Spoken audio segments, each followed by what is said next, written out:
AIM का ये power है कि एक विधायक जो होता है ना वो 10 पर ही भारी होता है। ठीक है, ज़्यादा मुड़ी गिनने से फायदा नहीं है कि जिस तरीके से मुसलमानों को, दलितों को इग्नोर किया गया है, उसी हिसाब से हम लोग की थर्ड फ्रंट की तैयारी 110% है। और हमारे जनाब बैरिस्टर असदुद्दीन ओवैसी साहब तो हिस्सेदारी की बात करती है, हक दिलाने की बात करती है, दलितों की, आदिवासी को, मुसलमानों की, कि लोगों ने सबको देखा कि कौन पार्टी क्या किया है जनता के लिए। वो जनता बहुत ही अच्छी तरीके से सूझबूझ से समझ चुकी है। मैं हूं आफ्ताब और आप देख रहे हैं टैब तक। देखिए, जब से असदुद्दीन ओवैसी ने ऐलान किया है कि हम पूरे भारत में थर्ड फ्रंट बनाने जा रहे हैं, यानी कि पूरे देश में थर्ड फ्रंट बनाकर असदुद्दीन ओवैसी की पार्टी चुनाव लड़ने का ऐलान करते हैं, हम उसी के लिए जानकारी लेने के लिए पहुंचे। हमारे साथ मौजूद है एआईएमआईएम के यूथ जिला अध्यक्ष। हम उनसे जानकारी लेने की कोशिश करेंगे कि क्या पार्टी की तरफ से भी यह आला कमान ने यह आदेश दिया है कि अपने अपने जिला में तैयारी करना है, क्या कुछ करना है, उन सब के बारे में जानेंगे। सबसे पहले तो आपका स्वागत है। जी, आपको भी स्वागत है, जो आप हमारे लिए मतलब कि बहुत ही अच्छा सोचे हैं, जो एमआईएम ऑफिस में है। आपको भी शुक्रिया, धन्यवाद। क्या शहनवाज भाई, आप लोग बिहार में या तो फिर पूरे देश में चुनाव लड़ने की तैयारी चल रही है? जिस तरीके से असदुद्दीन ओवैसी का बयान आता है कि पूरे भारत में थर्ड फ्रंट बनाया जाएगा। जी, ये बिल्कुल 110% है कि थर्ड फ्रंट की तैयारी है। और जैसा कि आप देखे हैं कि जिस तरीके से मुसलमानों को, दलितों को इग्नोर किया गया है, उसी हिसाब से हम लोग की थर्ड फ्रंट की तैयारी 110% है। और हमारी जो है यहाँ पे एमआईएम का संगठन को हम मजबूत कर रहे हैं। सदस्यता अभियान जोर शोर से चल रही है। यह आदेश भी मिला है क्या आप लोगों को कि कहीं ना कहीं हर जिला में मजबूत करना है, आला कमान भी आएंगे, प्रचार प्रसार करेंगे, और उस हिसाब से यह अंदाजा लग जाता है कि कहीं ना कहीं आप लोग भी चुनाव के लिए प्रत्याशी उतारेंगे या ना उतारेंगे? जी जी बिल्कुल, ये तो 110% उम्मीद है कि तैयारी में हम लोग जुटे हुए हैं। हम लोग तैयारी में लगे हुए हैं, संगठन को मजबूत करने में लगे हुए हैं। और बाकी जो हमारे बैरिस्टर असदुद्दीन ओवैसी साहब का जो मतलब कि फिर वहाँ से डिसीजन मिलेगी, उसी हिसाब से हम लोग तैयारी करेंगे। तो अजी, आप लोग का पकड़ कहाँ है? बिहार में पकड़ नहीं था, इंडिया गठबंधन में शामिल नहीं हुए। कह रहा कि तेलंगाना में एक सीट पर पकड़ है, खाली असदुद्दीन ओवैसी साहब सांसद है, तो इंडिया गठबंधन में शामिल नहीं हुए। उसके बाद राहुल गांधी भी ऐलान कर देते हैं कि तेलंगाना में जो आप लोग अभी सरकार में है वहां भी हरा देंगे राहुल गांधी। देखिए, एआईएम का ये पावर है कि एक विधायक जो होता है ना वो 10 पर ही भारी होता है। ठीक है, ज़्यादा मुड़ी गिनने से फायदा नहीं है, क्योंकि हम लोग ज़मीन पर काम करना चाहते हैं। जैसा कि हम लोग को आदेश मिला है कि बढ़िया से लोगों को देखो, उसके बीच में रहो, संगठन को मजबूत करो। हाँ जी, और हम लोग थर्ड फ्रंट के मतलब विषय में लगे हुए हैं। बहुत सारी ऐसा पार्टियां हैं जिससे बातचीत हो रही है, थर्ड फ्रंट में आने की तैयारी हो रही है।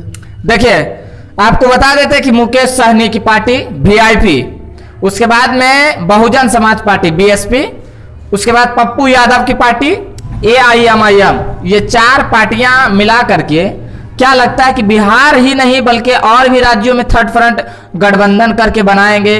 बदरुद्दीन अजमल की पार्टी हो गई, असम में अच्छी खासी पकड़ है। तेलंगाना के अंदर केसीआर की पार्टी भी इंडिया गठबंधन में शामिल नहीं है। तो ऐसे ऐसे पार्टियों को एक मंच पर लाया जाएगा, आप लोग को कोशिश हो रहा है क्या? ये 110% हो रही है। कोशिश इसलिए हो रही है कि लोगों ने सबको देखा कि कौन पार्टी क्या किया है जनता के लिए। वो जनता बहुत ही अच्छी तरीके से सूझबूझ से समझ चुकी है, और सबको एक नया चेहरा का तलाश है। ये जो थर्ड फ्रंट आने वाली है उसकी तलाश है, और लोग जो है सब इसमें जुटे हुए हैं, और काम चल रहा है और बात भी हो रही है। बाकी डिसीजन लेंगे जनाब बैरिस्टर असदुद्दीन ओवैसी साहब। तो आप लोग का पकड़ है कहाँ जी? 2 को सीट पर पकड़ है, मुसलमान की राजनीति करते हैं, किसी को लेकर नहीं चलते हैं, इल्जाम तो आप पर लगते रहता है। बीजेपी की बी टीम है, आपके ऊपर कोई एफआईआर नहीं होता है, राहुल गांधी भी कहा है। देखिए, हाथी चले बाजार, कुत्ता भौंके हजार। ठीक है, क्योंकि हमारे में हमको कैसे कोई हमारे ऊपर छानबीन करेगा, क्योंकि हमारे में कोई दाग नहीं है, तो हमको कोई बोल नहीं सकता है। इसलिए जिस पर दाग है, जिस पर आरोप है, उस पर न जांच पड़ताल होगी। हम लोगों पर तो ऐसा कोई दाग नहीं है, तो किसी का औकात नहीं है जो हम लोगों पर जांच बैठा दे, क्योंकि हम लोग ऐसा काम ही नहीं करते हैं जो अनलीगल काम हो। सब काम करते हैं कानून के दायरे में, कायदे में करते हैं, तो कैसे हमारे ऊपर कोई उंगली उठा देगा? कहता है मुसलमानों की राजनीति करते हैं। अरे बोलने दीजिए, बोलने वाला बहुत कुछ बोलता है, समझे। मुसलमानों की राजनीति हम नहीं करते हैं।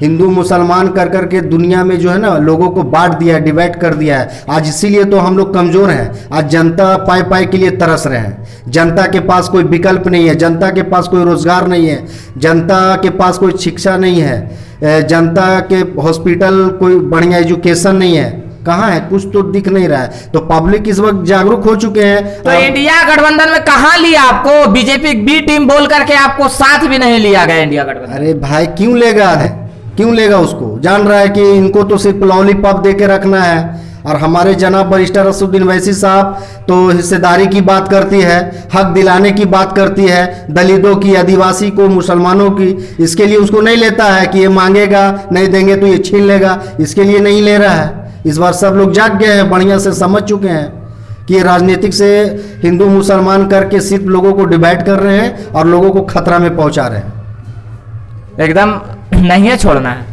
छोड़ना क्यों है? हमारी भी पार्टी है, हम भी अपना चुनाव लड़ेंगे।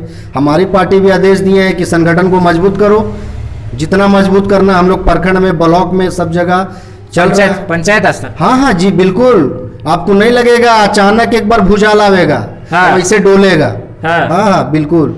आपको अभी नहीं कुछ समझ में आवेगा, लगेगा यार ये सब कुछ नहीं है, मगर अचानक जब आवेगा ना भूचाल तो देखिएगा सभ्य मंच पर रहेगा, सब तरह के लोग रहेंगे। जैसे गुलदस्ता में फूल रहते हैं उसी तरीके से लोग आपको दिखेगा वहां पे, सभी पार्टियां दिखेंगी आपको। हाँ जी बिल्कुल। तो ये थे शहनवाज भाई, AIMIM के जिला यूथ अध्यक्ष हैं। आपको बता दें तो आप इनकी बातों से कहां तक सहमत हैं? अगर इस वीडियो को YouTube चैनल पर देख रहे हैं तो हमारे चैनल को सब्सक्राइब कर लीजिएगा। अगर इस वीडियो को Facebook पेज पर देख रहे हैं तो हमारे पेज को फॉलो कर लीजिएगा। कमेंट बॉक्स में अपनी प्रतिक्रिया जरूर दें। मिलते हैं अगली वीडियो में, तब तक के लिए जय हिंद, जय भारत।